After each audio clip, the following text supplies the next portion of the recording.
Chapter का नाम है तत्वों का आवर्त वर्गीकरण।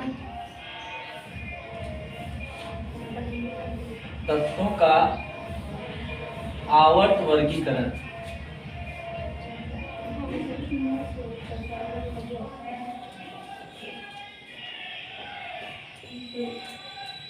ठीक है।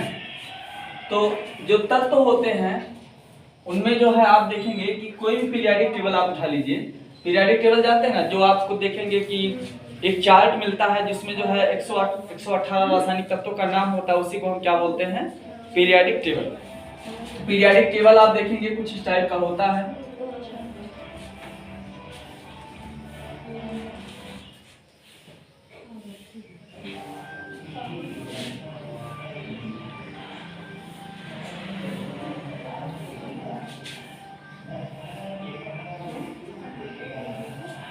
ठीक है ना? तो पीरियोडिक टेबल जो हमारा होता है कुछ इसी प्रकार का होता है। अब इसमें जो है ध्यान दीजिएगा, आप देखेंगे कि यहाँ पर जो होता है कुछ ऐसी लाइन बनी होती है।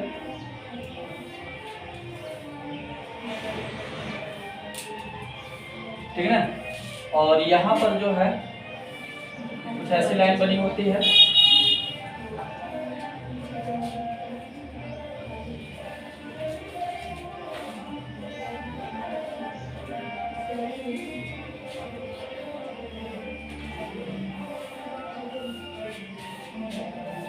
कितना समझ आ गया?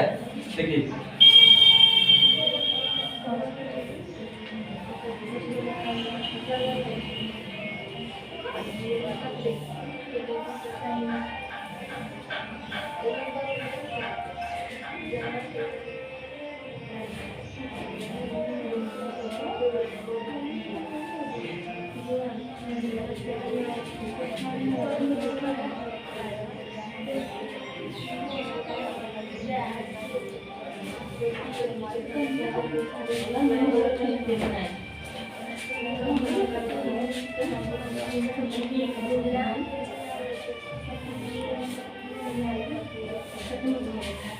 तो देखिएगा ऐसा, ये देखिए यहाँ पे 1 और 2, ये दो जो है ऊपर से नीचे की तरफ आने वाली लाइन दिखाई दे रही, नहीं दिखाई दे रही? ये वाली और एक ये वाली।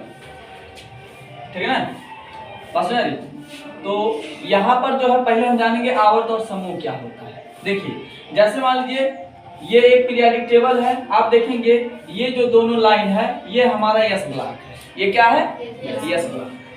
मतलब किनारे वाला जो उठा हुआ बिल्डिंग टाइप का भाग है उसको हम क्या बोलते हैं? Yes block. इतना समझ में आया?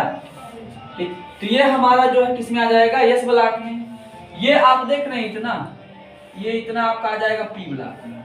मतलब बाएं तरफ हमारा जो है यस ब्लॉक होता है, दाहिने तरफ है पी ब्लॉक। इतना कंफर्म कि बीच में जो है यहां से लेकर के यहां तक का जो धंसा हुआ गड्ढे जैसा भाग है ये हमारा कौन सा ब्लॉक होता है? तो डी ब्लॉक। तो यस हमारा बाएं तरफ, पी हमारा दाहिने तरफ और डी उसके दोनों के बीच में। और एफ ब्लॉक जो होता है ये हमारा जो दो लाइन आपको दिखाई दे रहा है ये हमारा कौन सा ब्लॉक है? तो एफ। तो हमारा जो पीरियोडिक टेबल है उसमें कितने ब्लॉक है टोटल? तो 4। बात सुनिए, कोई दिक्कत नहीं ना? तो एसपीडीएफ कंफर्म हो गया। ठीक, यस ब्लॉक हमारा बाएं तरफ होता है, पी ब्लॉक दाहिने तरफ। यस कहाँ है? तो बाएं है। और पी ब्लॉक कहाँ है? तो दाएं है। डी कहाँ है? तो यस और पी के बीच में है। और एफ कहाँ है? तो नीचे है। ठीक है? आप कोई भी पीरियोडिक टेबल उठा के देख लीजिए, आपको यही मिलेगा, इसमें कोई भी चेंजिंग नहीं मिलेगा। अब एक चीज ध्यान देगा, पीरियोडिक टेबल में दो चीजें होती हैं। एक होता है आवर्त, इसको हम बोलते हैं पीरियड, और दूसरा होता है समूह, जिसको हम बोलते हैं ग्रुप। समूह को वर्ग भी बोलते हैं। ठीक है ना? अब एक मामला आता है कि आवर्त क्या होता है, समूह क्या होता है। तो इसमें जो है एक चीज और हम पढ़ेंगे कि आवर्त अलग चीज है और समूह अलग चीज है। जब हम बाएं से दाएं जाएंगे, ठीक ना, बाएं से दाएं, बाएं से दाएं जाएंगे तब हमारा हो जाएगा आवर्त। क्या हो जाएगा तब? मतलब हम कह सकते हैं अगर हम ऐसे कैलकुलेट करेंगे, इस लाइन में जाते हैं ऐसे चले जाते हैं तो हमारा क्या होगा? आवर्त होगा कि समूह होगा? आवर्त होगा। बाएं से दाएं, जैसे मान लीजिए ये वाली लाइन देख रहे हैं आप लोग, मान लेते हैं कि इसको मैंने गिना, फिर इसको गिना, फिर इसको गिना, फिर इसको गिना, फिर इसको गिना, तो किसमें हो जाएगा? आवर्त में कि समूह में? आवर्त हो जाएगा। तो जब हम बाएं से दाएं जाते हैं इसको क्या बोलते हैं? आवर्त। और जब हम ऊपर से नीचे जाते हैं तब हम क्या बोलेंगे? उसको समूह बोलेंगे। मतलब मान लीजिए पहला खाना, अब देखिए इसको एक बार फिर से ऐसे इस वाले में बताएं, ये वाले ज्यादा समझेंगे। जैसे मान लीजिए इसमें गए, फिर इसमें गए, फिर इसमें गए, फिर इसमें गए, फिर इसमें गए, फिर इसमें गए, है ना? तो ये हमारा क्या हो जाएगा? समूह। तो जब हम ऊपर से नीचे जाते हैं तब हम कहाँ जाते हैं? तो समूह में। और जब हम बाएं से दाएं जाते हैं तो उसको हम क्या बोलते हैं? आवर्त। ठीक है ना? बात सुनिए। अब बात की जाए कि पीरियोडिक टेबल में जो है कुल कितने आवर्त हैं तथा कुल कितने समूह हैं। तो एक चीज ध्यान दीजिएगा, कुल आवर्त की संख्या अगर बात की जाए तो कुल आवर्त की संख्या कितनी है? तो 7 है। और समूह की संख्या कुल कितनी है? तो 18 है। मतलब ऊपर से नीचे अगर हम लाइन आएंगे तो हमको कितना खाना मिलेगा? कितना लाइन मिलेगा? 7। ठीक है ना? ऊपर से नीचे हम आएंगे तो कितना लाइन मिलेगा हमको? 7 लाइन मिलेगा, 7 खाना मिलेगा। और जब बाएं से दाएं जाएंगे तो हमको कितना मिलेगा? 18। तो हम कह सकते हैं किसी भी पीरियोडिक टेबल में जो है, जो आधुनिक पीरियोडिक टेबल है, मेंडलीव का पीरियोडिक टेबल जिसको कहते हैं, उसमें आवर्तों की संख्या 7 है और समूह की संख्या 18 है। मतलब हम ऊपर से नीचे आएंगे तो हमको 7 लाइन मिलेगा और बाएं से दाएं जाएंगे तो 18। ठीक है ना? बात सुनिए। अच्छा, ये एफ ब्लॉक जो है दो ग्रुप में बटा हुआ है, एक है लैंथेनाइट और एक है एक्टिनाइट। ठीक है ना? दूसरा क्या है? एक्टिनाइट। तो इतना समझ में आया? कोई दिक्कत नहीं ना? लैंथेनाइट और एक्टिनाइट में हमारा क्या बटा है? F block. एस ब्लॉक जो हमारा बाएं तरफ है, पी ब्लॉक दाएं तरफ, डी ब्लॉक दोनों के, एफ ब्लॉक अलग से नीचे। ठीक है ना? हाँ, एक चीज ध्यान दीजिएगा, एफ ब्लॉक जो है हमारा डी ब्लॉक से ही अलग हुआ है। एफ ब्लॉक जो है ये डी ब्लॉक से ही अलग हुआ है। और एफ ब्लॉक में जो है ज्यादा से ज्यादा तत्व जो है लैब में बनाए गए हैं, अर्थात हम कह सकते हैं प्राकृतिक नहीं है। बस बनाएंगे, इसको बना लीजिए समझने के लिए।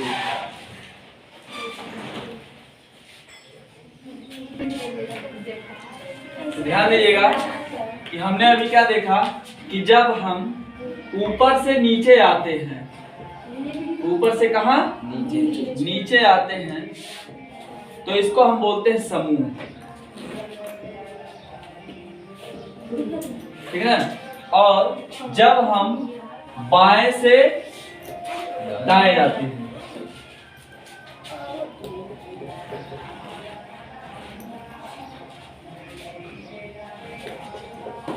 जब बाएं से दाएं जाते हैं तो इसको बोलते हैं क्या? आवर्त।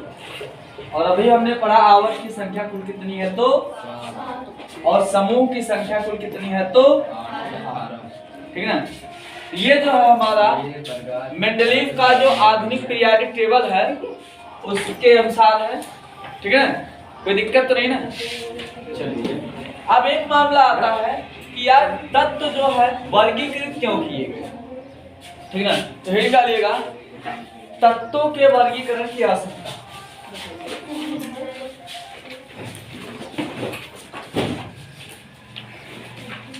हाँ, एक चीज, एक भाषा और आप यूज कर सकते हैं कि जो ऊपर से नीचे की ओर लाइन जाती है उसको हम क्या बोलते हैं? समूह बोलते हैं। और जो बड़ी लाइन होती है या बाएं से दाएं जाती है उसको हम क्या बोलते हैं?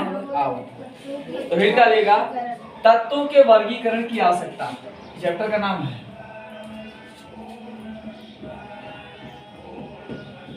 तत्वों के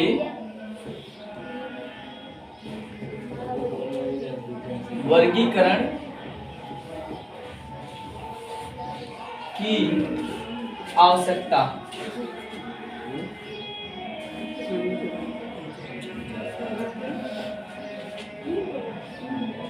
ठीक ना। तो बात आती है तत्वों का वर्गीकरण। वर्गीकरण या बंटवारा। वर्गीकरण का मतलब क्या होता है? बंटवारा,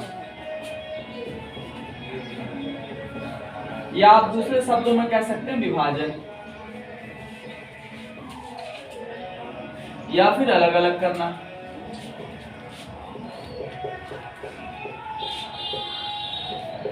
उसी को हम क्या बोलते हैं? वर्गीकरण। तो तत्वों के वर्गीकरण की आवश्यकता क्यों पड़ी?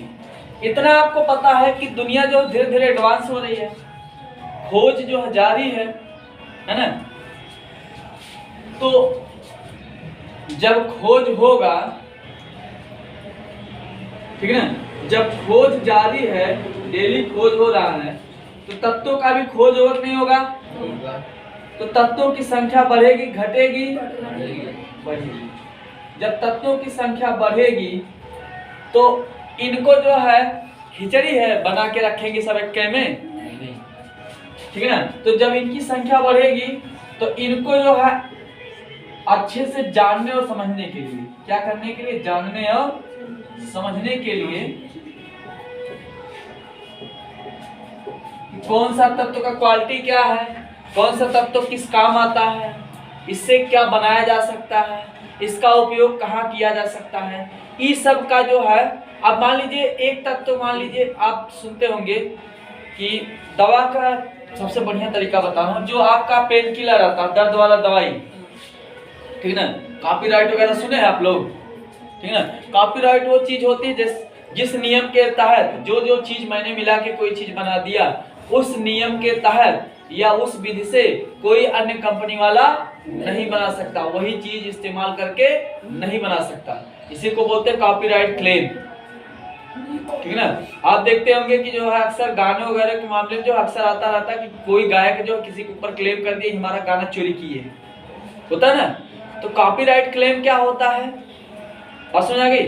तो आप देखेंगे कि मार्केट में उठा के आप देख लीजिए, एक हो गया कामिफ्लैम हो गया, पैरासीटामॉल हो गया, ठीक ना, और ये क्या बोलते हैं, डाइको प्लस हो गया, ठीक है। तो बहुत सारी दवाइयां हैं जो दर्द निवारक होती, पेन किलर होती हैं, लेकिन सबका जो फार्मूला होता है वो चेंज होता है। फार्मूला क्यों चेंज होता है? जो फार्मूला कामिफ्लैम कंपनी यूज कर रही है वो दूसरा कोई यूज नहीं कर सकता। इसका मतलब जो है दर्द का निवारण हर कोई कंपनी कर रही है, मतलब चाहे आप डाइको प्लस वाला खाइए और चाहे आप कामिफ्लैम खाइए, चाहे पैरासीटामॉल खाइए, तो दर्द का निवारण कर रहा है ना। इसका मतलब एक से अधिक तत्व दुनिया में ऐसे हैं जिनमें एक वाला गुण पाया जाता नहीं पाया जाता है। जैसे मान लेते हैं हम कोई ए नाम का तत्व है, कोई बी नाम का तत्व, कोई सी नाम का तत्व है। ध्यान दीजिएगा, ए वाला पड़ा है हमारा मान लीजिए कामिफ्लैम में, ठीक है ना, बात समझ आ रही ना। कामिफ्लैम में क्या पड़ा है? ए तत्व पड़ा है, और पैरासीटामॉल में हमारा क्या पड़ा है? बी पड़ा है, ठीक ना। और ये डाइक्लो प्लस में क्या पड़ा है? सी नामक तत्व पड़ा है। लेकिन ये बताइए तीनों जो है एक तरीके से क्या है? दर्द निवारक गोली है, कुछ और है, दर्द निवारक पेन किलर है। इसका मतलब ए बी सी तीनों तत्व भले अलग हैं लेकिन इनका गुण क्या है? आपस में सेम है, तभी तो जो है तीनों दर्द निवारक का काम कर रहा है। बात समझाई? तो इस आधार पर जो है वर्गीकरण की आवश्यकता क्यों पड़ी? तो बोला गया ऐसा है, अगर ये तीनों का क्वालिटी सेम है ना, तो इनको उठा करके एक ग्रुप में डाल दीजिए। बात सुनिए, इनके गुणों के आधार पर इनको कहाँ रखा गया? तो एक ग्रुप में रखा गया। किसके आधार पर? तो गुणों के आधार पर। तो वर्गीकरण की आवश्यकता कहाँ पड़ी? अब मान लीजिए आपसे बोला जाए कि जो है तत्व एक विशेषता बताइए, तत्व बी की विशेषता बताइए, तत्व सी की विशेषता बताइए, तो जिंदगी खराब हो जाएगा।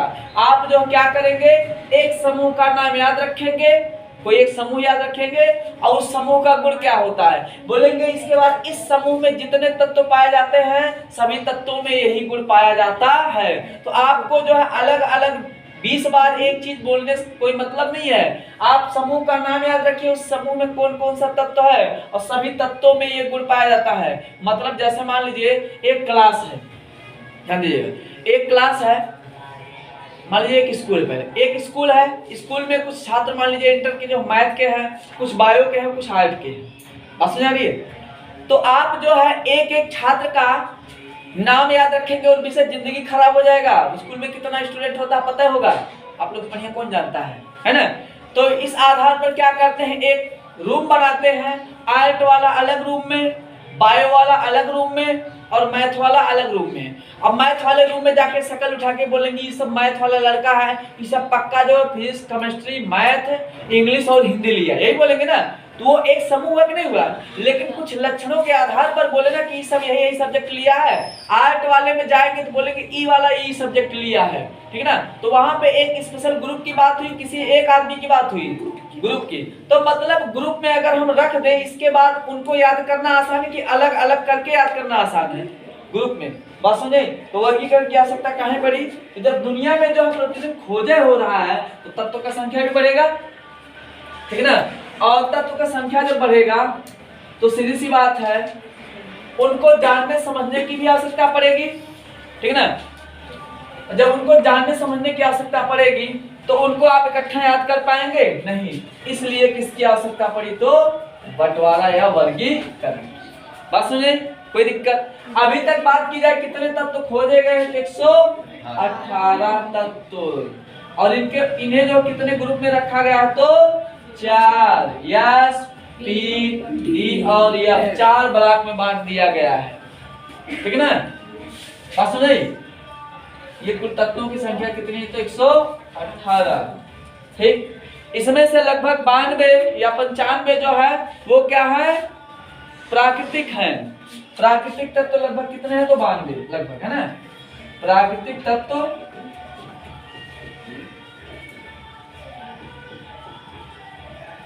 कितने हैं, तो 92 से 95 ऐसे ही कुछ है, ठीक है ना। और शेष जो बचा वो क्या है, कृत्रिम है, मतलब लैब में बनाया गया है, कोई दिक्कत नहीं ना। तो ये है जो है हमारा तत्वों का वर्गीकरण। तो तत्वों का वर्गीकरण का आवश्यकता काहे पड़ा, कोई दिक्कत तो नहीं है इसमें, बना जी इसको। मेला देख के चला गया। तो ये जो है अध्याय 1 है, ये अध्याय 5 है, पार्ट 1 है, ठीक। तो इतना समझ आया। तो तत्व जो है, तत्वों के बारे में जानकारी आपको बेसिकली मिल गई होगी कि अभी तक जो है 118 तत्व खोजे गए हैं, जिनको 4 ग्रुप में रखा गया है, 4 ब्लॉक में रखा गया है, एस पी डी और एफ। उसमें से जो है लगभग 92 से 95 तत्व प्राकृतिक हैं, बाकी शेष बचे हुए तत्व कैसे हैं, तो कृत्रिम है। और हमारा जो पीरियोडिक टेबल है उसमें 118 तत्वों में अगर बात की जाए तो उनको जो है 7 आवर्त तथा 18 समूह या वर्गों में विभाजित किया गया है। बात की जाए आवर्त क्या होते हैं, तो जब हम ऊपर से जब हम बाएं से दाएं जाते हैं, बस जब हम बाएं से दाएं जाते हैं तो उसे हम क्या कहते हैं, आवर्त संख्या कहते हैं। और जब हम ऊपर से नीचे आते हैं पीरियोडिक टेबल में उसे हम क्या कहते हैं, समूह संख्या कहते हैं, ठीक। ये इतना पढ़े हैं, कोई दिक्कत। तो लिखिएगा इसमें तत्वों के वर्गीकरण की आवश्यकता, हेडिंग डाले ना, तो लिखिएगा इसमें। हाँ, एक चीज और ध्यान दीजिएगा, अगर आपसे बात की जाए कि शुरू में जो तत्वों का वर्गीकरण हुआ, बंटवारा हुआ, वो भी ग्रुप वाइज हुआ होगा, हाँ सही है, ठीक ना। लेकिन आज का जो पीरियोडिक टेबल है और पुराने पीरियोडिक टेबल में जो है पहला बंटवारा जो है लगभग 60 तत्व खोजे गए थे तब किया गया था। कितना, लगभग 60 तत्व। जब लगभग 60 तत्व खोजे गए थे तो एक चीज ध्यान दीजिएगा, किसी भी तत्व में जो है 2 बेसिक चीजें होती है, परमाणु क्रमांक और एक परमाणु भार। तो पहला जो वर्गीकरण था, मतलब शुरू में जो वर्गीकरण किया गया था तत्वों का, वो जो है ये परमाणु भार के आधार पर हुआ था, ना कि परमाणु क्रमांक के। तो अगर आपसे कोई पूछे कि पहले जब तत्वों का वर्गीकरण किया गया था शुरुआती अवस्था में, तो वो परमाणु क्रमांक के आधार पर था या परमाणु भार के? तो परमाणु भार के आधार पर, परमाणु क्रमांक के आधार पर नहीं था। इसीलिए वो सिस्टम फ्लॉप भी हो गया था। क्यों? जैसे आप देखेंगे कि उसमें जो है, जो तत्वों का परमाणु भार होता है, जैसे हम ले लेते हैं सोडियम का, ध्यान दीजिएगा, ठीक ना, कि 22 कुछ हो जाता है, लगभग 23 के आसपास, लगभग 23 होता है ना। अब 22 कुछ हो गया। अगर मान लीजिए हम तत्वों को जो है परमाणु भार के आधार पर रखेंगे, अब हम 22.8 मान लेते हैं, तो इसको हम 22.8 को क्या मान सकते हैं? 23 मान सकते हैं ना। तो एक मामला फंसा कि जब ये पूर्णांक नहीं आ रहा है, इसको हम 22 में रखें कि, तो कंफ्यूजन वाली बात आई नहीं आई। इसलिए जो है बाद में परमाणु भार वाला सिस्टम फ्लॉप हो गया। क्यों? क्योंकि मान लीजिए इसका कुछ का तो आ गया, अब कुछ का ऐसा आता था कि समझ नहीं आता था, एक नंबर बढ़ाए कि एक नंबर हटाए, है ना, बस नहीं। तो इस आधार पर जो है परमाणु भार वाला जो सिस्टम था वो क्या हो गया? फ्लॉप हो गया। और फाइनली जो है कौन सा सिस्टम सक्सेस रहा? तो परमाणु क्रमांक वाला, ठीक है ना, बात समझे? तो तत्वों के वर्गीकरण की आवश्यकता उसमें लिखिएगा।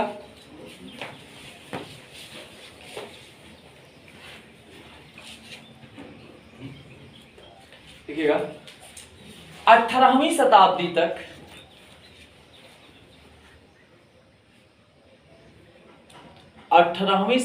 तक तत्वों की संख्या बहुत कम थी।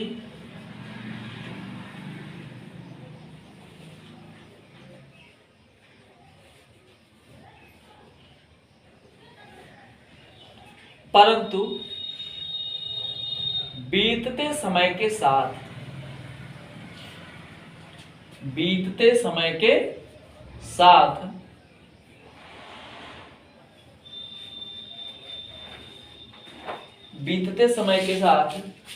तत्वों की खोज जारी रही।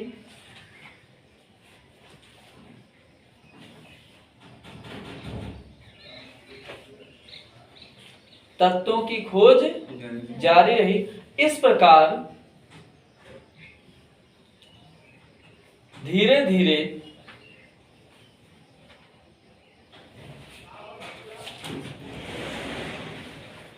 जब तत्वों की संख्या बढ़ने लगी,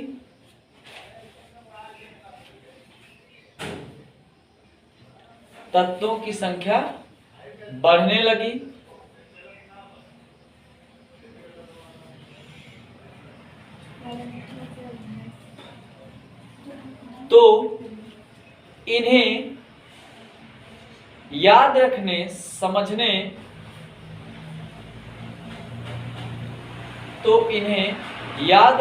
समझने एवं इनके गुणों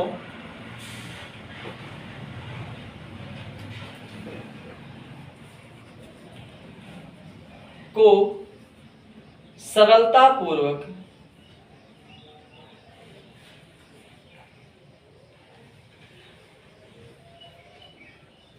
याद रखने के लिए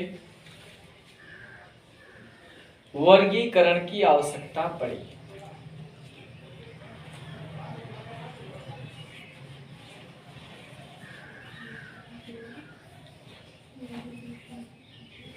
ठीक है ना, याद रखने की क्या लिखें? वर्गीकरण करने की आवश्यकता पड़ी। तो ये था हमारा वर्गीकरण की आवश्यकता क्यों पड़ी।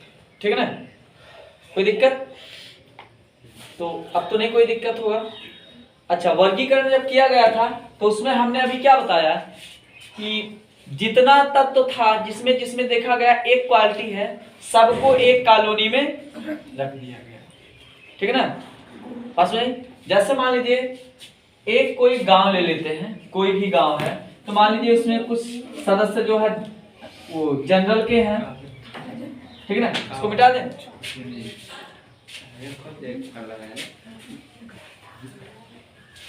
देखिए, अगर नहीं समझ में आया तो एक तरीका और है मेरे पास समझने का।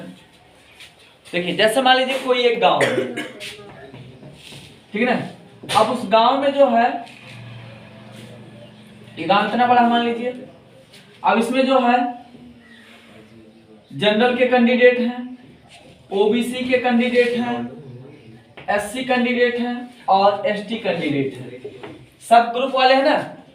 लेकिन जो है मान लीजिए कि कुछ वर्गीकरण किया गया। इसके बाद बोला गया कि जनरल कैंडिडेट को जो है एक अलग पूर्वा दे दिया जाए, ओबीसी वालों को एक अलग पूर्वा दे दिया जाए और एससी वालों को एक अलग पूर्वा दे दिया जाए या अलग ब्लॉक दे दिया जाए और एसटी वालों को एक अलग ब्लॉक दे दिया जाए। ठीक है ना। अब इसके बाद ध्यान दीजिएगा, अभी तक जो है जब सब एक जगह रहता था तो उसमें जो है आपको देखने के बाद याद करना पड़ता है, इसका नाम ये है तो ये जो है फला कास्ट लिखता है, ये जो है इस धर्म का पुजारी है, ये इसको मानता है, ये इसको नहीं मानता, ये ऐसे कपड़े पहनता है, ये ऐसे रहता है, ये ऐसे नहीं रहता है, ये हफ्ते में 3 दिन नहाता, 4 दिन नहीं नहाता, ये सब याद करने की जरूरत पड़ता है। लेकिन जब आपने अलग अलग बांट दिया, ठीक है ना, तो अलग अलग बांटने के बाद आप बोलेंगे जनरल का कैंडिडेट है, इसको आरक्षण इतना % है, इसको ये करने का अधिकार, ये करने का अधिकार नहीं है, इसका लक्षण ये होता है, ये इस तरह से जीवन अपना व्यतीत करता है, ठीक ना, ये चीजें पहन सकता है, ये चीजें नहीं पहन सकता, ये चीजें खा सकता है, ये चीजें नहीं खा सकता है। तो जब आप देखेंगे कोई व्यक्ति जो है फलाने कास्ट लगाया अपना पीछे, ध्यान दीजिएगा, तो उसके आधार पर जो है आप क्या करेंगे, उस गाँव का जो उस जाति का जितना लोग होगा सबको बोल देंगे कि इनके बीच एक कॉमन लक्षण है। तो आप एक एक आदमी का नाम याद कर रहे हैं, गुण याद कर रहे हैं, गुण याद कर रहे हैं। फिर जो ओबीसी में आए तो ओबीसी में देखेंगे, बोलेंगे जबरदस्त खेती बाड़ी करता है, ये सब करता है, वो सब करता है, इसको पूजा कराने का अधिकार नहीं है। पूजा कराने और पूजा करने में अंतर है। पूजा कराने का अधिकार जो है, जो पूजा करवाते हैं, हवन करवाते हैं, है ना, करवाने वाला दूसरा होता है, करने वाला दूसरा होता है। जिसके यहाँ होगा वो अलग होगा, ठीक है ना। तो ओबीसी क्या होता है, अलग चीज होता है, मतलब उसके भी कुछ लक्षण होंगे। तो यहाँ पर जो है हम एक एक व्यक्ति याद करेंगे, जिंदगी खराब हो जाएगा, अपने गांव का आदमी नहीं याद कर पाओगे, है ना। तो एक एक तत्व का नाम याद करोगे तो जिंदगी खराब हो जाएगा, बचेगा नहीं। तब उसमें क्या करते हैं, जैसे मान लीजिए हम लोग पढ़ते हैं ना, हलीना की रब से फरियाद, ठीक है ना, बात समझे।